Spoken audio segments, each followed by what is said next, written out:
শিয়ালটি আনন্দের সাথে হাঁটে যাচ্ছিল। যখন সে কুয়ার কাছে এলো, তখন খুব উৎসুক হয়ে উকি দিতে গেল। এখন বুঝলো শিয়াল রাজা ভাই।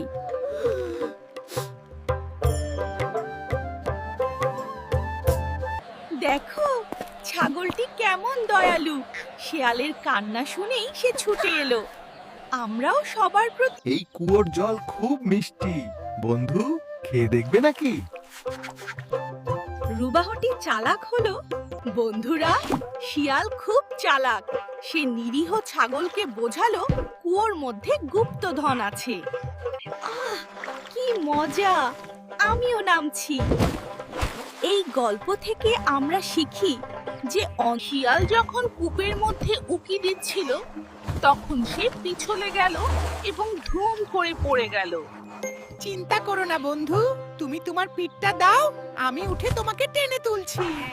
সুতরাং আমরা শিখলাম শিয়াল চালাকি করে শিং বেয়ে উপরে উঠে গেল আর ছাগলটা নিচেই রয়ে গেল। তাই শিক্ষা হলো, ও মা, ছাগলটা কি ভুলটাই না করে ফেলেছে। দেখলে তো বন্ধুরা, আমাদের সব সময়। ঈদুল ফিতরের সন্ধ্যায় রাজশাহীর বাজারে কি সুন্দর দৃশ্য। দুষ্টু ছাগলটা দড়িতে ফেসে গেছে। শিয়াল মামা তো খুব হাসছিল আর ভাবছিল আমি সবচেয়ে চালাক। কিন্তু অমনি অবশেষে ছাগলছানাটি বুঝতে পারলো যে তাকে আরো সতর্ক থাকতে হবে। ভুল থেকে শিখুন।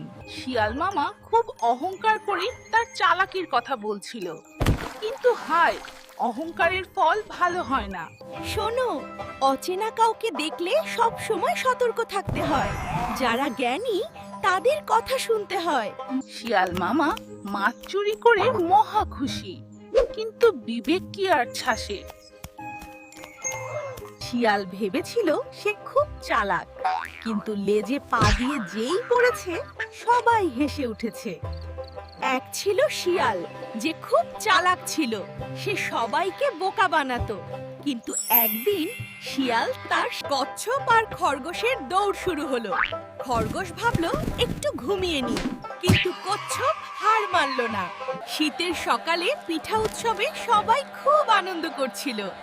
দেখো আমাদের গোপাল কিভাবে সবাই। শিয়াল যেই চালাকি করতে গেল, ভালুক দাদা মুচকি হেসে তাকে থামিয়ে দিল। সততাই জানো বন্ধুরা, সেদিন সন্ধ্যায় নদীর ঘাটে সবাই মিলে খুব সুন্দর একটা বুদ্ধি বের করলো।